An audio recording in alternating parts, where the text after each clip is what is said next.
আমার ভালোবাসার আপু ভাইয়ারা কেমন আছেন? আজকে একটা সুন্দর কমেন্ট পড়বো মশিউর ভাই। উনি অনেক ভালো, ভালো কমেন্ট করে।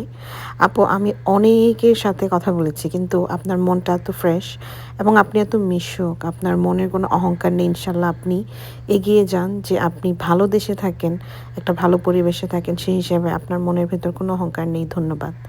তো এই যে কমেন্টটা পড়েছি, বিশ্বাস করবেন আমার এত ভালো লেগেছে ওনার কমেন্টটা পড়ে। শুধু উনি না, ফেসবুক থেকে যে পরিমাণ ভালোবাসা এই পর্যন্ত পেলাম, আমি প্রেগনেন্ট বলে সবাই আমাকে অনেক অনেক বেশি সুন্দর সুন্দর কমেন্ট করে সাবধানে থাকার জন্য, বা যা ইচ্ছে তা খাবেন আপু, যা মনে চায়, অনেক ধরনের কমেন্ট করে সাবধানে থাকার, আমার বেবির জন্য সবসময় ভালো উইশেস করে। বিশ্বাস করেন আমার মনে হয় মাঝে মাঝে আসলে এখান থেকে আর কিছু পাই না পাই, হাজার হাজার ডলার ইনকাম করি না করি, সবার ভালোবাসা পেয়েছি বা পাচ্ছি, এটা আমার জন্য অনেক বড় একটা পাওয়া। আলহামদুলিল্লাহ, সবাইকে অনেক অনেক ধন্যবাদ যারা আমাকে সুন্দর সুন্দর কমেন্ট করে থাকেন, লাইক করে থাকেন, শেয়ার করে থাকেন, আর যারা ফুলের ভালোবাসা দিয়ে থাকেন তাদেরকেও অসংখ্য ধন্যবাদ আমার মনের ভেতর থেকে।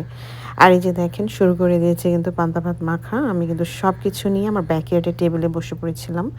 এত খেতে ইচ্ছা করছিল যে আমি মানে ভাবছিলাম কিভাবে কি করব। কিন্তু পরে নিজে নিজে চিন্তা করলাম আমার কী আছে বাসায় ভেবে দেখি। তারপরে দেখলাম রুই মাছ আছে, ঢেঁড়স আছে, আলু আছে, ডিম আছে। তো ভাবলাম এগুলো দিয়েই করে ফেলি সুন্দর করে নিজের মতো করে। একদম যে বাংলাদেশের আলু ভর্তা বা অনেক ধরনের ভর্তায় বানাতে হবে এমন কোনো কথা নেই। কারণ আমি তেমন একটা ঝাল খেতে পারি না এখন। তারপরে আমি ট্রাই করেছি শুকনো মরিচ, কাঁচামরিচ সব কিছুই নেয়ার, যে আজকে আমি খাবো। যাই হবে, হবে। যা আছে কপালে। তো এই যে দেখেন আমি কিন্তু প্লেটটা সুন্দর করে ডেকোরেশন করে ফেললাম। খুবই কালারফুল, সবুজ, সাদা, ইয়েলো। আর এই যে দেখেন তেলটা কিন্তু সরিষার তেল না। আমাদের আমেরিকাতে সরিষার তেল খাওয়া নিষেধ। আপনি গায়ে মাখতে পারবেন কিন্তু খাওয়াটা নিষেধ, এবং প্রেগনেন্ট অবস্থায় তো আরও বেশি নিষেধ। সো আমি এগুলো খুবই মেনে চলি, ঝাল, সরিষার তেল। যাই হোক, ভালো লাগলে লাইক, কমেন্ট